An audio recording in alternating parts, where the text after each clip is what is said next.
राजीव गांधी के नेतृत्व में पर्यावरण एवं वन मंत्रालय का सृजन 17 दिसंबर 1985 में किया गया था। पर्यावरण संरक्षण अधिनियम 1986 में पारित किया गया था। राजीव गांधी ने अपने शासनकाल में गंगा कार्य योजना 1985 में शुरू किया था। इंदिरा गांधी द्वारा 1972 में वन्यजीव संरक्षण अधिनियम 1973 में पारित किया गया।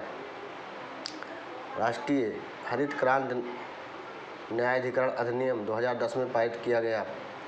प्रथम बार चौथी पंचवर्षीय योजना के दौरान पर्यावरण के विकास के साथ जोड़ा गया। पर्यावरण के प्रमुखता कितने घटक हैं? पर्यावरण के प्रमुखता 3 घटक हैं, भौतिक या जैविक या ऊर्जा संघटक। आज मानव की भौतिक पर्यावरण की कार्यात्मकता में भूमिका किस प्रकार की है? पाता तथा दाता। कौन सा मानव पर्यावरण का विध्वंसक माना जाता है? प्रौद्योगिकी मानव।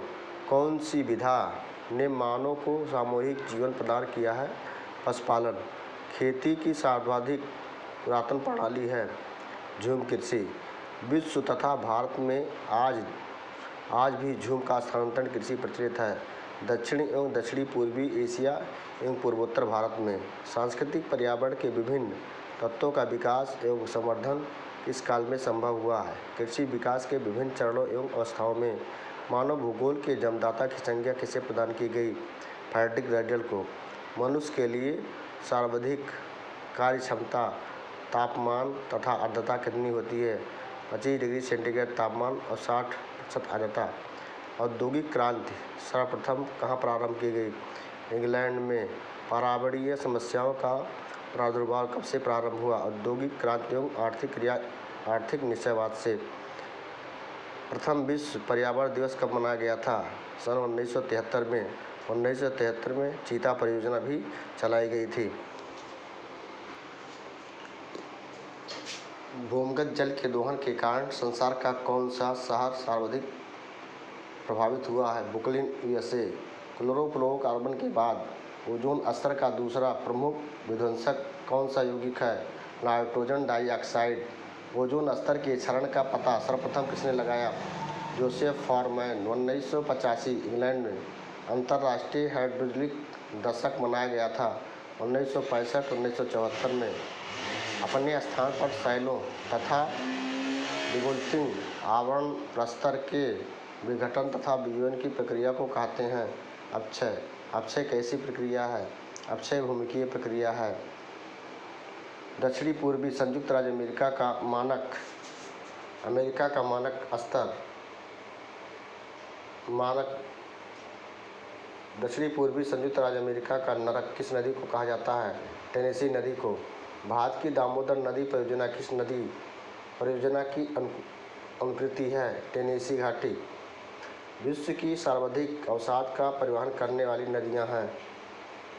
येलो नदी, चीन एवं गंगा नदी। उत्तर भारत की अर्थव्यवस्था का मेरुदंड कहा जाता है? गंगा नदी को। मिस्र किस नदी की देन है?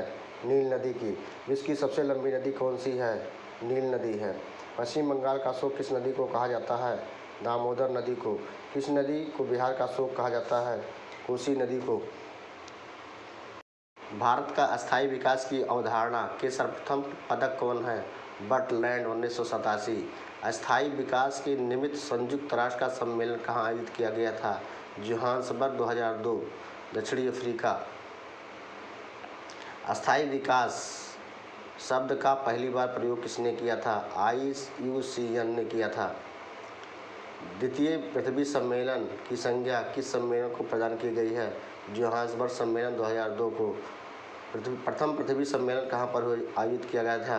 प्रथम पृथ्वी सम्मेलन सन 1992 ईस्वी में दक्षिणी अमेरिका महाद्वीप के ब्राज़ील के रियो डी जेनेरो में किया गया था। धारणीय विकास के मुख्य 5 क्षेत्र कौन से हैं? जल, ऊर्जा, स्वास्थ्य, कृषि तथा जैव विविधता।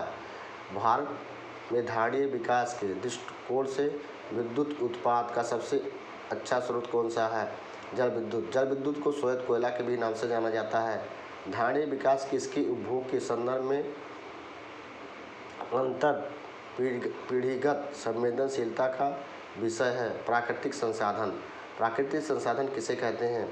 ऐसा संसाधन जो प्रकृति द्वारा प्रदत्त होता है उसे प्राकृतिक संसाधन कहते हैं, जैसे जल संसाधन, मृदा संसाधन, वनस्पति संसाधन, प्रकाश संसाधन इत्यादि। भारत में गैर परंपरागत ऊर्जा स्रोत विभाग की स्थापना कब की गई थी? 1982 में की गई थी। 1982 ईस्वी में हंटर कमीशन की स्थापना की गई और 1982 में प्राथमिक शिक्षा को प्राथमिकता दी गई।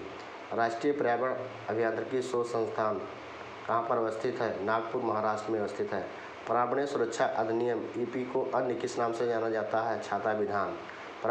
भारतीय नवीकरणीय ऊर्जा विकास अभिकरण की स्थापना कब की गई? 1987 ईस्वी में किया गया। टेक्नोलॉजी शब्द का प्रयोग सर्वप्रथम किसने किया था? अर्नेस्ट हैकेल ने किया। पारिस्थितिकी के जनक की संज्ञा किसे प्रदान किया गया? अर्नेस्ट हैकेल को। पारिस्थितिकी के अंतर्गत किसका पारस्परिक अध्ययन किया जाता है? वातावरण और जीव समुदाय का। रंध्रों का खुलना और बंद होना किस पर निर्भर करता है? प्रकाश पर। विटामिन ए, डी तथा कैरोटीन के निर्माण में किसकी महत्वपूर्ण भूमिका होती है? प्रकाश की। अल्पदीर्घकालीन पौधे हैं तंबाकू एवं सोयाबीन। छाया प्रिय पौधे को कहते हैं हेलोफोबोस। एंजाइम क्रियाशील का सर्वोत्तम ताप है 25 से 35 डिग्री सेंटीग्रेड। इस तापमान पर एंजाइम का विकृतीकरण हो जाता है 60 से 70 डिग्री सेंटीग्रेड। अल्पाइन वृक्ष की ऊंचाई भारत में पाए जाते हैं 3600 से 4000 मीटर। अस्थायी बर्फ लाइन की ऊंचाई है 4000 मीटर। पाथोसर्जन किस क्रिया पर है? जैविकीय। अंकुरण के लिए बीजों को कम ताप पर रखना कहलाता है वसंतीकरण। मृदुत पौधे में प्रायः पत्तियां किससे बदल जाती हैं? कांटे में बदल जाती हैं। आर्द्रता को किसमें मापा जाता है? सापेक्षिक आर्द्रता की प्रतिशत इकाई में मापा जाता है। वनस्पति के सड़ने से कौन सी गैस निकलती है? मीथेन। वायुमंडल में आर्गन गैस की कितनी मात्रा पाई जाती है? 0.93%। पौधे के सभी पोषक तत्वों के युक्त कार्बनिक पदार्थ हैं ह्यूमस। भारत में अवनालिका क्षरण से प्रभावित क्षेत्र कौन सा है? मालवा पठार क्षेत्र, चंबल घाटी क्षेत्र। संसार का सबसे बड़ा लोएस्ट मैदान किस देश में स्थित है? चीन में। वायु द्वारा उड़कर दूसरे स्थान पर पहुंची ध्रुव मृदा क्या कहलाती है? वातोड़ कहलाती है। अध्रुव मृदा के किस संस्तर को कहते हैं? संस्तर बी। मृदा में औसतन कितना प्रतिशत कार्बनिक पदार्थ पाया जाता है? 5%। सार्वत्रिक कार्बनिक पदार्थ किस मृदा में पाई जाती है? पीट मृदा में। प्राकृतिक ऑक्सीजन है एंडोस्टिक एसिड। क्लोरोफिल के निर्माण के लिए अति आवश्यक तत्व है मैग्नीशियम। वाष्पोत्सर्जन क्रिया के लिए आवश्यक तत्व है पोटेशियम। वह मृदा जल जिसे पौधे अपनी जड़ों द्वारा अवशोषित करते हैं कि इसका जल कहलाती है। किस मृदा की जलधारण क्षमता सर्वाधिक होती है? मटियार में। जलाकृत मृदा में किस प्रकार की वनस्पति मिलती है? मैंग्रोव। पौधों की वृद्धि तथा मृदा से पोषक तत्वों का अवशोषण सर्वाधिक किस पीएच मान पर होता है? पीएच 6 से 7.5। सर्वाधिक उर्वरता को धारण करने वाला मृदा कण है मटियार। सर्वाधिक उर्वरक मृदा एवं मिट्टी है दोमट मृदा एवं जलोढ़ मृदा। चूना प्रधान मृदा में उगने वाली पौधों को कहा जाता है कैल्सिकोल। सर्वप्रथम गहन पारिस्थितिकी शब्द का प्रयोग किसने किया था? अर्नीज नेस ने 1993 ईस्वी में किया था। श्वसन मूल किस प्रकार के वनस्पति में मिलता है? मैंग्रोव में। पूर्ण मूल तथा स्तंभ परजीवी हैं ओरोबेकी तथा अमरबेल। कवक का किसी पौधे की जड़ के साथ सहजीवन कहलाता है माइकोराइजा। कीड़भक्षी पौधे क्या अपना भोजन स्वयं बना सकते हैं? हाँ। जब दो भिन्न पौधों का संबंध खाद्य के लिए न होकर रहने के लिए होता है तो ऐसे संबंध को क्या कहते हैं? अधिपादप कहते हैं। यूट्रिकुलेरिया, नेपथिम, डायनोमिया एवं ड्रोसेरा कैसे पौधे के उदाहरण हैं? कीड़भक्षी। आम के वृक्ष का अर्धतना परजीवी है लोरेंथस। पारिस्थितिकी अध्ययन की आधारभूत इकाई है पारिस्थितिकी तंत्र। पारिस्थितिकी तंत्र का प्रमुख चालक बल किसे माना जाता है? सौर विकिरण को। आहार जल की विविधता में वृद्धि का पारिस्थितिकी तंत्र पर क्या प्रभाव पड़ता है? स्थिरता में वृद्धि होती है। सामान्य पारिस्थितिकी तंत्र की स्थिरता किस क्रियाविधि द्वारा प्राप्त होती है तथा कायम रहती है? स्वसाम्यवस्थित क्रियाविधि द्वारा। एक मनुष्य के जीवन को पूर्ण रूप से धारणीय करने के लिए आवश्यक न्यूनतम भूमि को पारिस्थितिकीय पदचाप कहते हैं। पारिस्थितिकी तंत्र शब्द का प्रयोग सर्वप्रथम किसने किया था? एजी टांसले ने। श्वसन क्रिया है अपचायक। किस प्रकार प्रकाश रंग में प्रकाश संश्लेषण होता है? लाल व नीला। प्रकाश संश्लेषण की क्रिया में CO2 तथा H2O का क्रमशः होता है अपचयन व ऑक्सीकरण। सभी उपभोक्ताओं में कौन सा गुण पाया जाता है? परपोषी गुण। द्वितीय उत्पादक किसे कहते हैं? परपोषी उपभोक्ता जंतुओं को द्वितीय उत्पादक कहते हैं।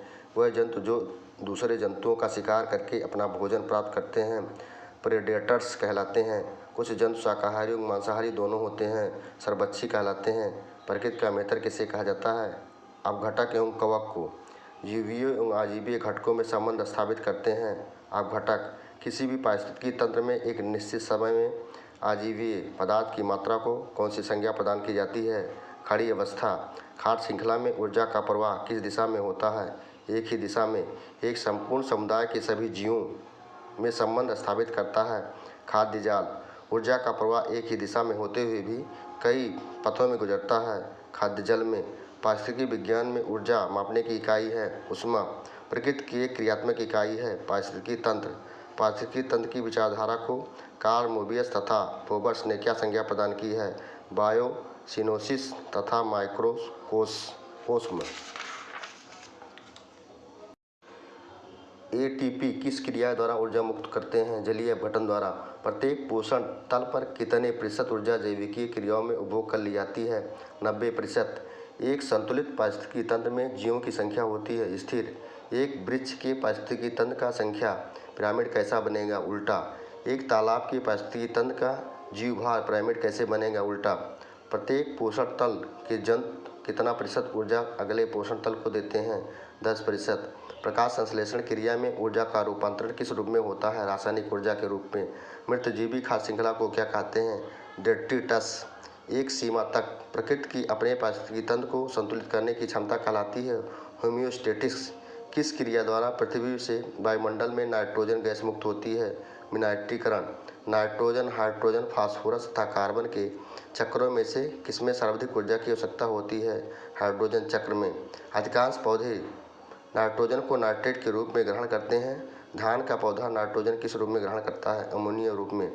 पारिस्थितिकी तंत्र के आधारभूत घटकों जैविक, अजैविक, उत्पादक, उपभोक्ता एवं अपघटक में से किसी भी एक का अभाव का कारण बनता है अपूर्ण पारिस्थितिकी तंत्र का। एक साधारण समुद्री आहार श्रृंखला का सही क्रम है डायटम सपोसी क्रस्टेशियाई शाकाहारी उपभोक्ता, हेरिंग मांसाहारी उपभोक्ता। स्थलीय पारिस्थितिक तंत्रों में सबसे बड़ा पारिस्थितिक तंत्र होता है वन पारिस्थितिकी तंत्र का। रासायनिक तत्वों का जीवमंडलीय पारिस्थितिकी तंत्र प्रवेश किस माध्यम से होता है? पौधों को जड़ों से।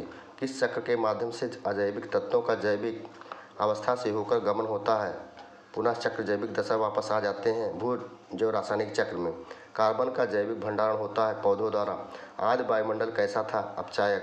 वायुमंडलीय नाइट्रोजन का विभिन्न यौगिकों में परिवर्तन कहलाता है नाइट्रोजन स्थिरीकरण। अमोनिया लवण के नाइट्राइट एवं नाइट्रेट में रूपांतरण की प्रक्रिया को कहते हैं नाइट्रीकरण। समस्त फास्फोरस का कितना प्रतिशत चक्रीय भागों में सम्मिलित होता है? 10%। पारिस्थितिकी कार्यशीलता की आधारभूत इकाई क्या है? पारिस्थितिकी तंत्र। पारिस्थितिकी अध्ययन का अंतिम लक्ष्य क्या होता है? पारिस्थितिकी विविधता एवं संसाधनों का संरक्षण। इकोक्लाइन क्या है? दो भिन्न पारिस्थितिकी तंत्रों के मध्य संक्रमण मंडल को इकोक्लाइन कहते हैं। मनुष्य किस कार्यों द्वारा पारिस्थितिकी तंत्र में अतिरिक्त ऊर्जा की आपूर्ति करता है? कृषि तथा उससे संबंधित कार्यों द्वारा। जैविक तथा अजैविक तत्वों का संचरण विभिन्न मंडलों में किन तंत्रीय चक्रों द्वारा होता है? समृद्ध तंत्रीय चक्रों द्वारा। समस्त पृथ्वी की शुद्ध प्राथमिक उत्पादकता कितना है? 320 ग्राम प्रति वर्ग मीटर प्रति वर्ष। सामान्य रूप से भूमध्य रेखा से ध्रुवों की ओर जाने पर प्राथमिक उत्पादकता पर क्या प्रभाव पड़ता है? कम होती जाती है। पारिस्थितिकी तंत्र की स्थिरता का क्या अर्थ है? प्रत्येक तत्व के उत्पादन तथा उपभोग में संतुलन। प्रत्येक पारिस्थितिकी तंत्र में प्रकृति द्वारा स्थापित एक व्यवस्था होती है जिसे कहते हैं अंतः निर्मित स्वतः नियंत्रण व्यवस्था। पारिस्थितिकी तंत्र की समस्थित दशा कहलाती है जब पारिस्थितिकी तंत्र में ऊर्जा का निवेश ऊर्जा के निर्गमन द्वारा संतुलित होता है तो समस्थित दशा कहलाती है। पारिस्थितिकी तंत्र की ऊर्जा का सब प्रमुख स्रोत सूर्य तथा सौर विकिरण है। अन्य गौण स्रोतों में प्रमुख है बाह्य विकिरण, भूतापीय ऊर्जा तथा जीवाश्म खनिजों के भंडार से मुक्त ऊर्जा। पारिस्थितिकी तंत्रों के उत्पादकता तथा उत्पादन में क्या अंतर है? किसी क्षेत्र में बायोमास की वृद्धि की दर को उत्पादकता तथा सकल बायोमास की मात्रा को उत्पादन कहते हैं। विश्व में सर्वाधिक नेट प्राथमिक उत्पादकता कहाँ पाई जाती है? उष्णकटिबंधीय वर्षा वनों, दलदली क्षेत्रों तथा नदियों के मुहाने वाले भागों में पाई जाती है। विश्व के संपूर्ण क्षेत्रफल का सकल नेट प्राथमिक उत्पादकता कितना है? 155.2 × 10⁸ टन प्रति वर्ष। महाद्वीपीय तथा महासागरीय तंत्रों की औसत नेट प्राथमिक उत्पादकता क्रमशः कितना है? 669 तथा 155 ग्राम प्रति मीटर स्क्वायर प्रति वर्ष। ज्वालामुखी के फटने से कौन सी प्राकृतिक चक्र दुष्प्रभावित होता है? फास्फोरस चक्र। मनुष्य अपनी आवश्यकताओं की वस्तुओं जैसे भोजन, वस्त्र, लकड़ी, औषधि तथा अन्य लाभदायक उत्पादन का अधिक से अधिक उत्पादन करने के लिए प्राकृतिक पर्यावरण में सुनियोजित फेरबदल करता रहता है। फलस्वरूप एक नए पारिस्थितिकी तंत्र का निर्माण होता है जिसमें मनुष्य अधिक संलग्न होता है। ऐसी पारिस्थितिकी तंत्र को कृत्रिम पारिस्थितिकी तंत्र या मनुष्य द्वारा अभिवृद्ध पारिस्थितिकी तंत्र कहते हैं।